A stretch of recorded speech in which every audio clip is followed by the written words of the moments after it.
وهذه المساجد حث الله عز وجل على بنائها، وأعد الأجر العظيم لمن ساهم في تشييدها وفي بنائها.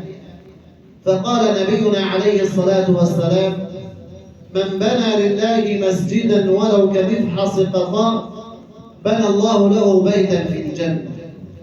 وقال الله عز وجل: إنما يعمر مساجد الله من آمن بالله واليوم الآخر. هذا إذا كان البناء بالتشييد، إذا كان البناء بالحجارة له أجر عظيم. أما البناء الحقيقي لبيوت الله تبارك وتعالى فهو بناؤها وتشييدها بطاعة الله تبارك وتعالى. من هم الذين يبنون بيوت الله عز وجل بالطاعة؟ من هم الذين يشيدون بيوت الله عز وجل بالطاعة؟ هناك صنف ذكرهم الله عز وجل في كتابه، هم الذين يبنون بيوت الله عز وجل بطاعته وعبادته.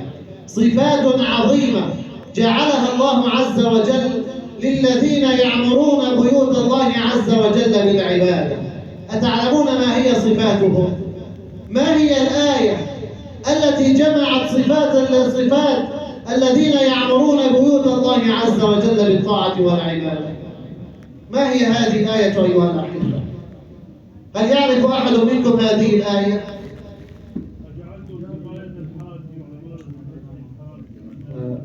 إنما يؤمن بالله إنما يعمر بيوت الله من آمن بالله واليوم الآخر لا.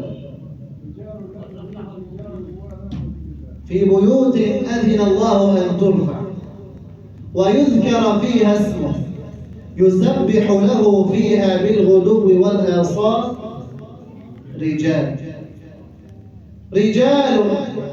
ما هي صفات هؤلاء الرجال؟ لماذا قال رجال؟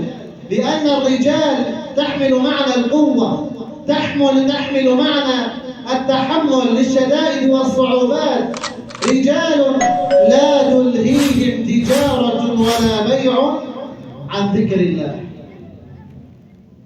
هم يبيعون ويشترون، يتاجرون في هذه الدنيا، ولكن هذه التجارة وهذه الدنيا بأكملها لا تلهيهم عن ذكر الله تبارك وتعالى. مع تجارتهم ومع بيعهم ومع شرائهم دائما هم في ذكر الله تبارك وتعالى. لا تلهيهم عن ذكر الله، لا تلهيهم عن إقامة الصلاة. إذا ما سمعوا النداء حي على الصلاة حي على الفلاح تركوا الدنيا بما فيها وأقبلوا إلى الله تبارك وتعالى. لا تلهيهم عن دفع الزكاة وإقام الصلاة وإيتاء الزكاة. كل هذه الدنيا رغم ما جمعوا فيها من أموال إلا أنهم يؤدون حق الله تبارك وتعالى ولا يبخلون. ثم يقول: لماذا كل هذه الصفات؟ لماذا لا تلهيهم هذه الدنيا عن ذكر الله وإقام الصلاة وإيتاء الزكاة؟ قال: يخافون يوما تتقلب فيه القلوب والأبصار. يحسبون حسابا لذلك اليوم الذي سيقفون فيه بين يدي الله تبارك وتعالى. هؤلاء هم عمار بيوت الله عز وجل من عبادة والطاعة. ما هو أجرهم؟ يقول الله عز وجل: ليجزيهم الله أحسن ما عملوا. أحسن ما عملوا الله عز وجل بجازيهم عنه. بس لهون بكفي؟ بس هات أجرك؟ قال لا، ليجزيهم الله أحسن ما عملوا ويزيدهم من فضله. والله يرزق من يشاء بغير حساب.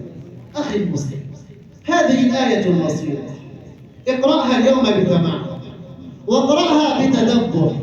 انظر إلى نفسك، أتنطبق فيك هذه الصفات، صفات الرجولة التي ذكرها الله عز وجل في هذه الآية؟ إن كانت هذه الصفات تنطبق عليك فأنت من عمار بيوت الله عز وجل بالعبادة والطاعة. أسأل الله تبارك وتعالى أن يجعلني وإياكم ممن يعمر بيوت الله عز وجل بالعبادة والطاعة.